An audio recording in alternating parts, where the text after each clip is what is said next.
second part of the question is to find the height of tide at 10 o'clock GMT on the 31st of July. Now, you've seen the tidal extracts which give you the heights and times of tides.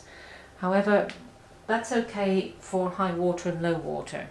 But if you want to interpolate between the high water and low water times, then you're going to have to use a graph that's on the front of each port, standard port in the tide tables. The only reason for this graph is to interpolate between high and low water times, because the tide does not come in at a constant rate and it doesn't go out at a constant rate. Therefore, what you need to do is to use a graph like this as a calculator, and that's all it is. It's just a calculator. So first part of the question, what we have to do is we have to look at the times. It says the height of tide at 10 o'clock on the 31st of July. So looking at our tide tables, 31st of July, 10 o'clock comes in between the high water and low water, so between 5:06 and 11:47. So we need to write those down on our sheet of paper. High water is 0506 and the height is 5.2. Low water is 11:47 and the height is 0.6.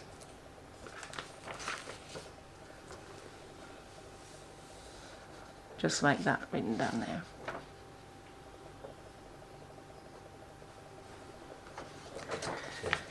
We then take the 5 or the 0.6 away from the 5.2 and we get 4.6. This is our range. If you remember reading in the book, we have the range.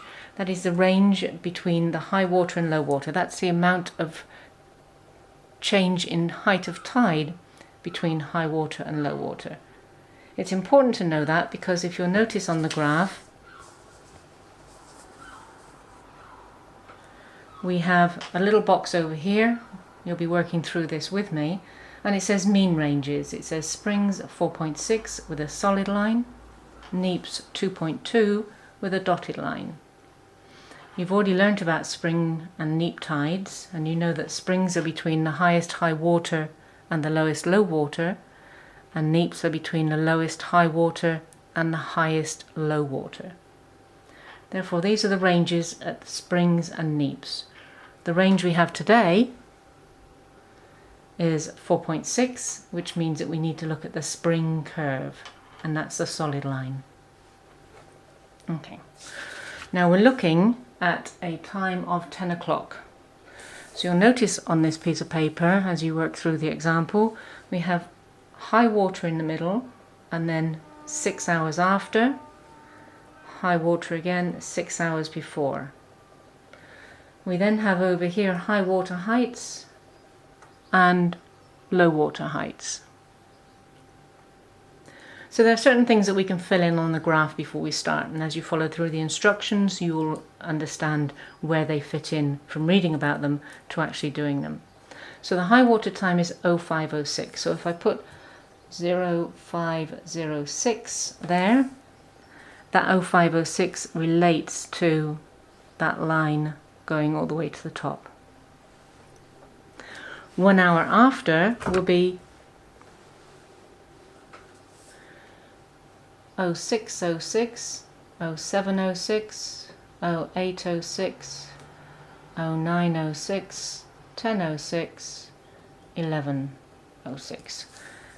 And you have to be careful because some graphs, the line is the time here, or other ones have the box as the time in the low between the high water times. So 506, 606, 706, each one of those is a 1 hour gap. We're looking for 10 o'clock. 1006 is over here. If we look carefully at the graph, you'll notice that each hour gap has 1, 2, 3, 4, 5, 6 gaps or spaces. Each small line is representing 10 minutes in time. So if I wanted 10 o'clock, I know that this large line is 10:06. So 10 o'clock would be just before that time, just before the last line that is written on the graph.